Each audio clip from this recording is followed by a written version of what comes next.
Health tips நேயர்கள் அனைவருக்கும் வணக்கங்க. கேரட்டும் பீட்ரூட்டும் சேர்ந்து ஜூஸ் போட்டு தினமும் குடிச்சா நம்ம உடம்புக்குள்ள என்ன நடக்கும் தெரியுங்களா? ரத்தம் அதிகமாகுமா, உடலுக்கு சுறுசுறுப்பு வருமா, சருமம் பளபளப்பாகுமா, உடல் எடை குறையுமா? இல்லை, இதெல்லாம் வெறும் சோசியல் மீடியால சொல்லப்படும் தகவலா? குறிப்பா கேரட் அது கூட பீட்ரூட் ஜூஸை எப்போதும் குடிக்கணும், எவ்வளவு குடிக்கணும், தினமும் குடிக்கலாமா, யாரெல்லாம் கவனமா இருக்கணும் அப்படிங்கிறத இந்த வீடியோல தெளிவா நம்ம பார்க்க போறோங்க. ஒரு முக்கியமான விஷயம், இந்த ஜூஸ் ஒரு மேஜிக் மெடிசன் கிடையாதுங்க. ஆனா சரியான அளவுல உங்களுடைய உடல் நலத்துக்கு ஏத்த மாதிரி சரியான உணவு முறையின் ஒரு பகுதியா எடுத்துக்கொள்ளலாம். இதில் இருக்கும் சில சத்துக்கள் நம்மளுடைய உடலுக்கு பயனுள்ளதா இருக்கலாம். அதனால இந்த ஜூஸ் குடிச்சா என்ன ஆகும் என்ற முழு உண்மையை தெரிஞ்சுக்க இந்த வீடியோவை கடைசி வரைக்கும் பாருங்க.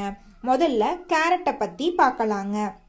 கேரட்ல பீட்டா ஹெரோடின் போன்ற கார்போஹைட்ரேட்ஸ் இருக்கு.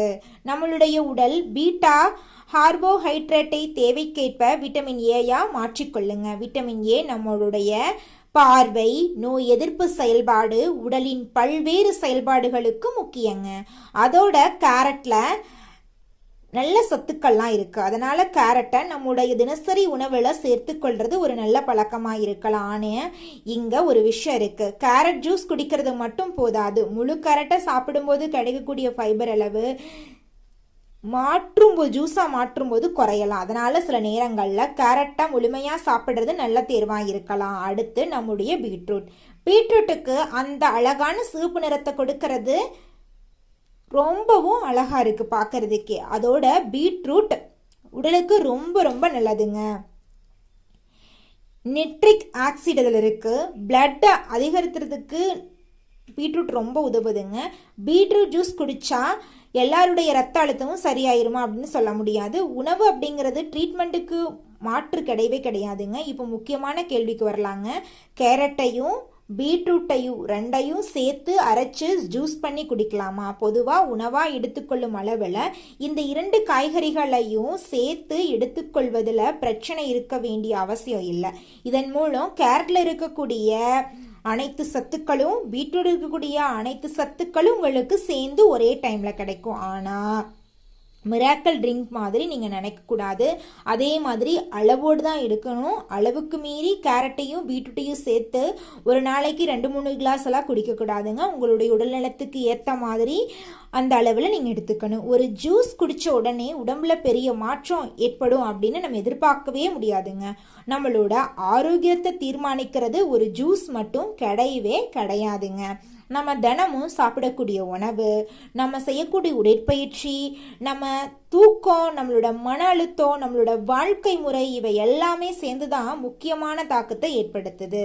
கேரட்டையும் பீட்ரூட்டையும் சேர்ந்து குடிச்சா நம்ம ரொம்ப சுறுசுறுப்பாக இருப்போமா அப்படின்னு பார்த்தோம்னா அது ஒவ்வொருத்தவங்களோட உடல்நிலைக்கு ஏற்ற மாதிரி மாறுங்க. இந்த ஜூஸ் குடித்தாலே நாள் முழுவதும் சோர்வே வராதா அப்படின்லாம் சொல்ல முடியாது. உங்களுக்கு அடிக்கடி சோர்வு இருந்தால் அதற்கு பின்னால் தூங்காமல் இருக்கிறது, உங்களுடைய உணவு குறைபாடு, அனிமியா, ரத்தம் இல்லாமல் இருக்கிறது உள்ளிட்ட பல காரணங்கள் இருக்கிறாங்க. அதனால சோர்வுக்கு காரணம் தெரியாமல் ஜூஸை மட்டும் குடிச்சு சோர்வில்லாமல் இருக்கணும் அப்படின்னு ஜூஸுக்கு நம்பிக்கிட்டு இருக்காதீங்க. இந்த ஜூஸை பற்றி பேசும்போது அதிகமாக கேட்கக்கூடிய ஒரே ஒரு கேள்வி என்னென்னு பார்த்தீங்கன்னா, பீட்ரூட் ஜூஸ் குடிச்சா ரத்தம் அதிகமாகுமா? பீட்ரூட்டின் சிவப்பு நிறத்தை பார்த்து அது நேரடியாக ரத்தத்தை அதிகரிக்கும் அப்படின்னு நினைக்கக்கூடாதுங்க. ஹீமோகுளோபின் உருவாகக்கூடிய அயன், விட்டமின் B12 போன்ற பல ஊட்டச்சத்துக்கள் முக்கியங்க. அதனால் அனிமியா இல்லைன்னா ஹீமோகுளோபின் குறைவாக இருக்கிறவங்க தினமும் பீட்ரூட் ஜூஸ் குடிக்கிறேன் அதே போதும் அப்படின்னு நினைக்கவே கூடாதுங்க. ஹீமோகுளோபின் குறைவாக இருந்துச்சுன்னா காரணத்தை கண்டுபிடிக்கிறது முக்கியம். தேவையான மருத்துவர் பரிந்துரைக்கு சிகிச்சைக்கும் ஏற்ற மாதிரி உணவு முறையை பின்பற்றணுங்க. நம்ம இஷ்டத்துக்கு யூடியூப்பில் ஏதோ ஒரு வீடியோ பார்த்துட்டு அவங்க சொல்லியிருக்காங்க அப்படின்னு நீங்கள் அந்த உணவு முறைகளை எடுத்துக்கக்கூடாது. உங்களுடைய உடல்நலத்துக்கு ஏற்ற மாதிரி எடுத்துக்கணும். கொஞ்சம் அந்த அவங்க சொல்கிற தகவல் பொய் மாதிரி தெரிஞ்சிச்சுன்னா, உங்களுடைய உடல்நலத்துக்கு ஏற்றுக்காத மாதிரி தோணுச்சுன்னா மருத்துவர்கிட்ட ஆலோசனை கேட்டுட்டு அந்த உணவு பழக்கத்தை ட்ரை பண்ணுறது நல்லது. அதுக்கு முன்னாடி எந்த எந்த ஒரு உணவு பழக்கத்தையும் ட்ரை பண்ணிடாதீங்க. அதிகமாக ட்ரை பண்ணிடாதீங்க.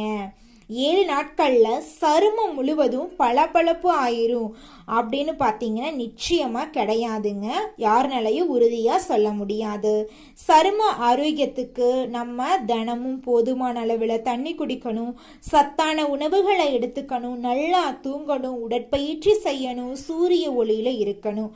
ஒரே ஒரு ஜூஸ் குடித்தா எல்லா பிரச்சனைக்கும் தீர்வு கிடைக்கவே கிடைக்காதுங்க. அப்போது கேரட்டையும் பீட்ரூட் வச்சியும் ஜூஸை எப்போ குடிக்கலாம், குறிப்பிட்ட நேரத்தில் தான் குடிக்கணும் அப்படின்னு கட்டாய விதியெல்லாம் கிடையாது. காலை நேரத்தில் இல்லைன்னா உங்களுக்கு வசதியான நேரத்தில் குடிக்கலாம். வெறும் வயிற்றுல தான் குடிக்கணும் அப்படிங்கிற எந்த ஒரு அசதியும் கிடையாதுங்க. இயற்கையான சுவையிலேயே எடுத்துக்கொள்வது நல்லதுங்க. சர்க்கரை சேர்க்காமல் இருக்கிறது ரொம்பவும் நல்லதுங்க. கேரட்டையும் பீட்ரூட் ஜூஸையும் ஒரு நல்ல ஹெல்த்தி ட்ரிங்காக இருக்கலாம், ஆனால் அது ஒரு மேஜிக் மெடிசன் அப்படின்னு நினைக்கவே கூடாதுங்க. இந்த பதிவு உங்களுக்கு பிடிச்சிருந்தா லைக் பண்ணுங்க. உங்களுடைய கேரட் ஜூஸ் பீட்ரூட் ஜூஸ் குடிக்கிறவங்க இருந்தால் அவங்களுக்கு இந்த வீடியோவை ஷேர் பண்ணுங்க. நம்மளோட பயனுள்ள ஹெல்த் டிப்ஸ் தகவலை தெரிஞ்சுக்க நம்ம சேனலை சப்ஸ்கிரைப் பண்ணி பக்கத்தில் இருக்கக்கூடிய ஆளுங்கிற ஆப்ஷனை கிளிக் பண்ணி வச்சுக்கோங்க. நன்றி, வணக்கங்க.